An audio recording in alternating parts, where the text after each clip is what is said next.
So trending ngayon tong Bisayang DDS daw na nakipag-away sa Japan dahil lang sa basurahan. And ipi-play ko yung video guys, naka-speed up na to. And i-explain ko lahat ng details pagkatapos nitong video. Guys, ito daw hindi daw pwede na i-ano, hindi daw pwedeng gamitin. Kailangan daw talaga dito. Oh, dito daw talaga ipasok mong ganyan. Kasi bawal daw talaga. Ang lupit ng Japan, ang lupit nitong sakang na to. Grabe. Oo. Grabe talagang binaanuhan ako kasi ito daw bawal dito magtapon, guys. Oh my god. Palakpak manong. Grabe. Tapos ito din, napakahigpit. Kasi sinaway ko kasi ito daw kailangan daw talagang tanggalin. Kailangan daw talagang tanggalin. So ganun. Ang sabi kasi niya, Pilipino ka?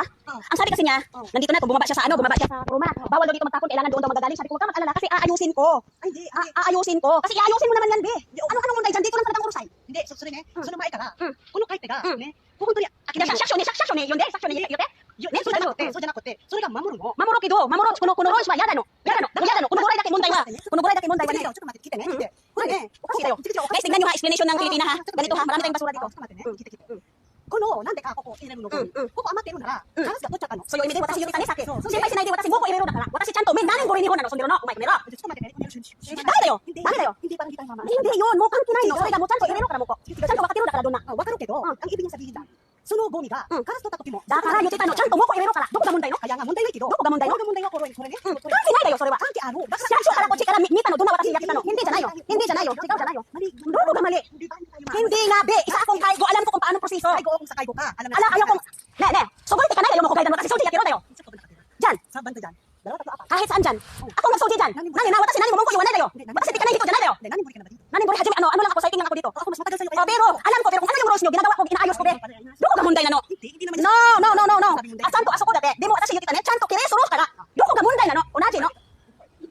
Kuko tayo, gay, kursi masa no. So tayo, dahil mo tayo, doko ka munday aro no. Hindi, Pilipina ka mo kung ipapilit yung ano na yan, mo tayo. Pilipina nga, kaya nga, kung hindi ako nagtala, naglilinis ako dyan. Chanto, yakiro no, chanto, suji, si basta no. Dala yo, koko tayo. Sugi wa, iwanay. Watashi jibon de yaro no. Dodo chi mo. Tama ni mo ko, tama ni ko chi. De mo chanto yaro no. Kondo wa koko. Iranay yo, jibon de yake. Hindi, balik na doon. No. Pilipin jin nanda dakara. Pilipin jin kiro, di mo chanto wako kara. No, kondo. Kanang kinay no. Ikaw yo, kanki aro kondo. Nande. Kondo wa.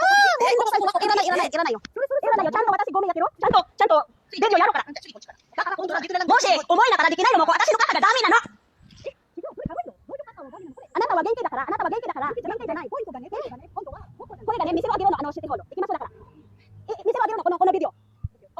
So guys, kung hindi nyo medyo na-gets yung mga nangyari, ito yung whole details about it.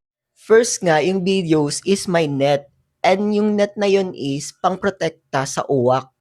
And base sa rules and base din sa video na dapat daw sa likod daw siya magtapon, hindi sa harap.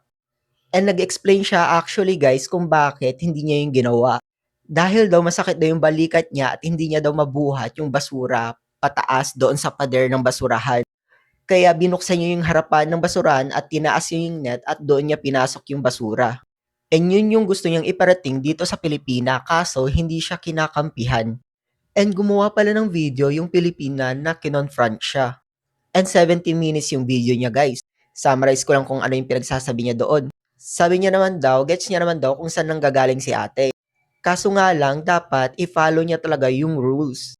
And dapat daw, hindi daw siya magsisigaw-sigaw at gumawa ng skandalo doon. Kung kinausap niya lang sana ng mabuti at huminahon siya at hindi niya tinataasan yung boses niya, baka magets ba siya ng mga Japanese. Kaso nga lang, based dito sa video, tinaasin niya ng boses yung matandang Japanese and pinagmumura niya and tinawag niyang sakang-sakang ganyan. And pagkatapos nitong incident, pinag-initan siya ng Japanese. Yung basura niya ay inalis doon sa basurahan at tinapon sa gilid. At dahil nga doon, inilabas yung basura niya sa gilid, kinalat ito ng uwak at nagkalat na ito sa tabi. Gets ko naman kung saan nanggagaling si ate kasi in-explain niya naman na masakit na yung balikat niya at hindi niya daw maitaas yung basurahan dito sa likod ng basurahan at buhatin papunta dito. Di ko alam kung gaano kasakit ng balikat niya at hindi niya magawa. I don't know kung totoo yung pinagsasabi niya pero sabihin na nga natin kung totoo. At sabihin na rin natin na maniniwala tayo na nilinis niya naman at aayusin niya naman. Sabihin na natin na totoo yung sinasabi niya. Kaso nga lang, yung pinakamali niya talaga dito sa video ay pinagsisigawan niya itong Japanese na matanda. Pinagmumura niya pa at pinagsisigawan. And for me, parang sketchy yung pinag-uugali niya dito sa video. Kaya nag-investigate talaga ako kung bakit ganito yung pag-uugali niya. Ito pala yung rason kaya niya pala nagawa yung video, guys. Dahil sa isang app kasi kailangan mo ng 300,000 views para ma-unlock, para kumita ka na doon. And na-achieve niya naman yung video na yon dahil doon sa pinaggagawa niya and natuwa naman siya. Sabi niya pa nga dito sa isa niyang page, sabi niya pa dito sa isang post, grabe ang basura, marami nagagalit, mali lang ang pagkabukas ko, kinuyog ako nila. Pero yung sinabi niya dun sa post na yon at dito sa video ay hindi tugma. Sinabi niya na sobrang tagal niya na daw sa Japan at alam na alam daw niya kung saan itatapon yung basura at kung paano yung rule. Tapos sabi niya dun sa post ay namali lang daw siya. Di ko gets. And as of now, yung video na yon, yung original video ay wala na, deleted na. Pati din pala yung page niya, guys, ay wala na rin doon. And kumalat na talaga ito sa mga Pilipinong OFW sa Japan kaya gumagawa na ng mga reaction yung iba at gumagawa na ng video about it. And may nakita akong comment dito, sabi niya dito, last year po nakikita ko dito sa TikTok mga post niya. Depressed siya that time kasi dahil ata wala work and paawa talaga mga bids niya siguro depressed. Siguro nasa state of depression pa din siya kasi madaling ma-agitate. To mali naman talaga siya at nag-video, i-upload pa sana SNS. Di nakapag-isip ng tama. So yun yung full story. Kung may mga tanong pa kayo, mag-comment na kayo, baka masagot ko.